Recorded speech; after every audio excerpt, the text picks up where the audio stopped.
নমস্কার। গীতা পরিবার স্পিক থেকে সকল বন্ধুদের স্বাগত। আজ ভগবদ্গীতা থেকে আলোচনা করব। ভগবদ্গীতার 18তম অধ্যায় মানে শেষ অধ্যায়ের 61 নম্বর শ্লোক সম্বন্ধে আমি ব্যাখ্যা বা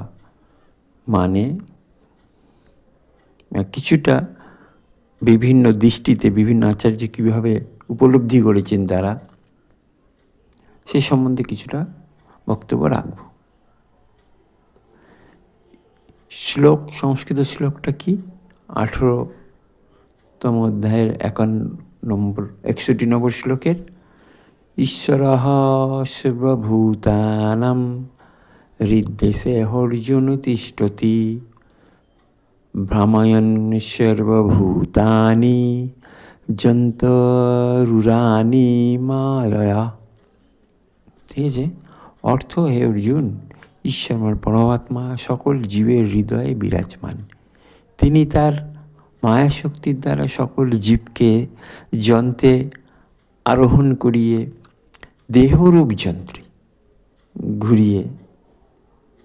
ঘুরে বেড়ান।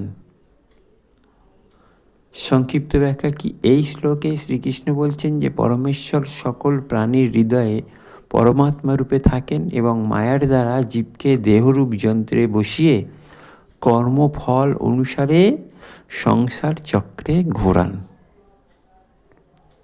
মানে আমার যে কর্ম করে আসছি জন্মান্তর, যে 84 লক্ষ যোনি আমরা ভ্রমণ করে যে মানুষ জীবন পেলাম এবং প্রত্যেক জীবনে যেসব কর্ম করছি বা এখনও যে কর্ম করে যাচ্ছি সেই কর্ম অনুসারে যে ফলটা, সেই ফল অনুযায়ী কিন্তু আমরা আবার সেই জন্ম পাচ্ছি।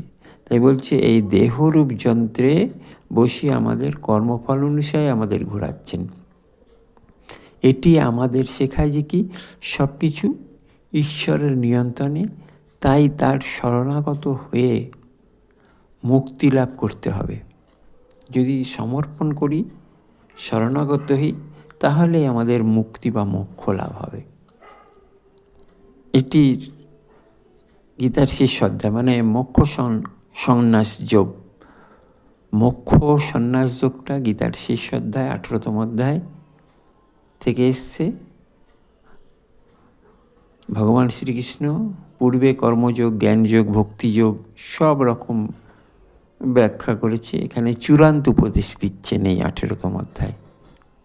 এই 18তম অধ্যায়ের যে 61তম শ্লোকটি বললাম, এই নিয়ে বিভিন্ন আচার্যদের দৃষ্টিভঙ্গি, যেমন শঙ্করাচার্য অদ্বৈতবাদের, তিনি বলছেন পরমাত্মা একমাত্র সত্য, জীবের কর্তৃত্ব ভ্রান্তি, মায়া অবিদ্যাজনিত, জ্ঞানে নাশ হয়। রামানুজ কি বলছেন?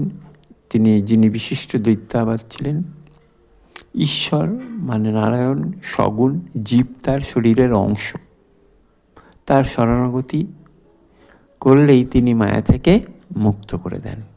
মাধবাচার্য দ্বৈতবাদী, ঈশ্বর সম্পূর্ণ স্বাধীন নিয়ন্তা, জীব তার উপর নির্ভরশীল, ভক্তি দিয়েই তার কৃপা লাভ করতে হয়।